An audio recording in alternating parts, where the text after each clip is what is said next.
ये जो हमारे गाड़ी में ना आगे बैठने का भी ड्रामा रहता था ना, ये भी मैंने देखा था आपका। आपको माइग्रेन है ना, इसके लिए आपको आगे बैठना था। मैंने आपकी हेल्प करी है, ये भी मैंने क्लियर कर दिया। और मनीषा, मैंने तुम्हारे पति को मैसूर नहीं बुलाया था, बल्कि इनकी जिद के कारण कि ये मुझसे मिलना चाहते थे। कुछ अच्छा ठीक है, इनके जिद के कारण ठीक है, लेकिन आपने मुझे बोला क्या? आपने तो ये तक माना किया था कि बर्थडे वाले दिन सचिन अपनी बीबी के साथ नहीं रहेगा। आपने ये तक बोला था। चाहते थे कि नहीं, बहुत जरूरी है, मुझे तुमसे मिलना बहुत जरूरी है। हाँ। मुझे कुछ बताना है, मुझे तुम्हारे बारे में बहुत सारी चीजों का, ऐसी चीजें हैं जिससे तुम्हारा नुकसान होने। अच्छा, तो इन्होंने बोला था सचिन राज ने कि तुम्हारी चीजों का ना बहुत बड़ा नुकसान हो जाएगा, तो तुम मैसूर आ जाओ। और ये मैसूर जाने के लिए रेडी हो गई थी। ये भी मुझे बताना जरूरी नहीं समझी थी, ये अभी और घर तोड़ने का सोच रही हैं।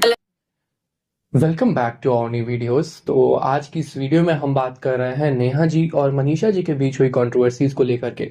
और जैसा कि मैं आपको बता दूं कि काफी समय से लोग ये जानना चाह रहे थे कि ये मैसूर की कंट्रोवर्सी क्या है, या मैसूर के बारे में जो लोग बातें कर रहे हैं मैसूर कांड क्या है। तो मैं आपको बता दूं कि मैसूर में ऐसा कह नहीं, देखिए दो लोग हैं, तो दो तरफ से अलग अलग कहानियां सुनाई जा रही हैं। जो नेहा जी कह रही हैं कि सचिन जी ने उन्हें मैसूर में बुलाया था और मैसूर में जो भी चीजें थी वो शॉर्ट आउट करना चाहते थे। उन्होंने कहा, सर नेहा जी ने ऐसा कहा कि सचिन जी उनसे कह रहे थे कि अगर आप मैसूर में आ जाएंगे तो आपको बहुत सारा नुकसान उनसे बच जाएगा, और आप आइए, हम लोग चीजें शॉर्ट आउट कर देंगे। तो ये नेहा जी का स्टांस था। उन्होंने नेहा जी ने ऐसा कहा, उन्होंने कहा कि मैं कभी भी मैसूर अब नहीं जाने वाला हूँ, मेरी ही टिकट फ्लाइट्स का नुकसान होगा।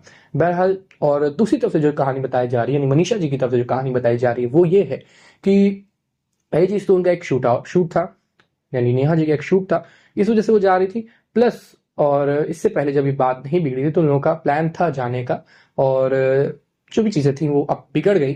सो प्लान कैंसिल हुआ, और फिर भी नेहा जी उनको बुला रही थी कि आ जाओ मैसूर, आ जाओ मैसूर, वहां पे चीजें क्लियर आउट करेंगे। तो दोनों तरफ से ही ऐसा इल्जाम लगाया जाएगा कि मैसूर में फिर बुलाया जाता, जबकि इतनी सारी चीजें बिगड़ चुकी हैं।